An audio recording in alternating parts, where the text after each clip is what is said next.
Hello and welcome to ASM's Curriculum Night. My name is Sarah Kleven and I teach your child IB Environmental Systems and Society, also known as ESS, in grade 11. Now I also teach the 12th grade ESS class and also anatomy and physiology. So my undergrad was in sports medicine and physical education, and my master's was in teaching. A lot of my work after college, though, was outdoors. I was working at a fish hatchery.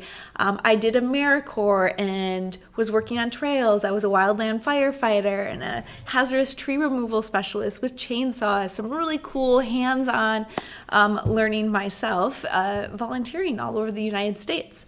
Now, after I got my master's education, I jumped on board to the international world, and I was in Saudi Arabia for 5 years and then Jamaica for 3 years. This is now my second year at ASM.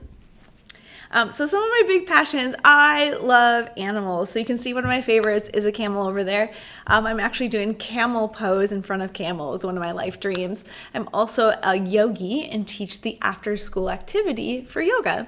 But you can also see me with a big hand of bones. So I love collecting bones, and I do bone of the week with my students, and I try to relate to the curriculum that we are covering, but then also just pull in some other cool, interesting things and bring up curiosity.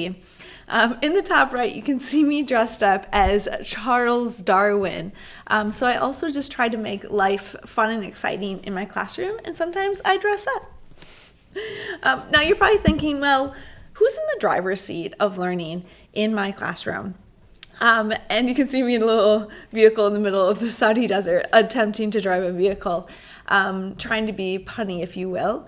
But I want you to realize that the student is the most important thing in my classroom, and they are the one that's in the driving seat. So I put a little picture, it's actually of myself when I was a small child. But all of my classes are led through my what I call guided notes.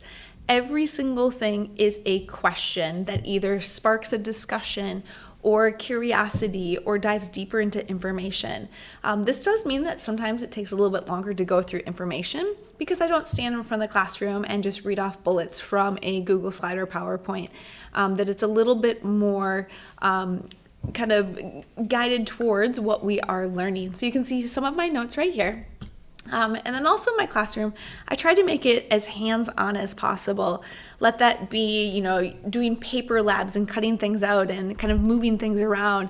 Earlier this week, I had students looking at macroinvertebrates on pieces of paper and identifying the biotic index. But yeah, just trying to do all kinds of hands-on activities.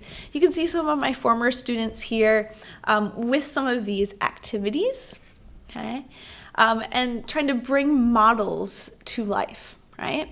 The biggest thing here, though, okay, is I'm trying to build community where learning comes natural because it's fun, right? Sometimes students don't realize that they're learning because it is so fun, right? Okay.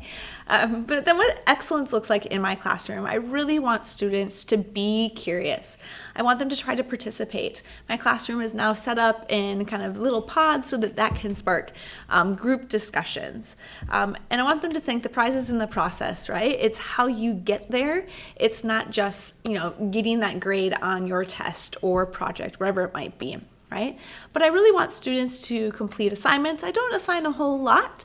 So when I do, I really want it to be meaningful work when they go home. And then also what success looks like for them, which is going to be different for every student. And I just want them to be very respectful in my classroom. If you would like to get a hold of me, feel free to either email me. You can also look at my Twitter, which is a very kind of education-centered, specifically with ESS. But you can also reach me on Schoology. Speaking of Schoology, this is what our Schoology page looks like. I try to be super organized. I love Schoology, and I think it's a really great platform. And so everything that we cover, let it be videos or tasks that we do in class, all go into that unit folder so that kids can feel organized. Okay. One other thing, if you want to check out on Schoology, is my course outline. So it's a little bit more colorful than maybe other outlines that you've seen, which I was trying to kind of get that to kind of come across. But I think the biggest thing is that you kind of see the units that we're covering in grade 11 versus grade 12. But yeah, so go ahead and feel free to check that out. It's underneath course information. Okay. And so there we go. If you have any questions or if you are curious about anything, please feel free to reach out, say hello, or extend a curious question to me. All right. Ciao for now.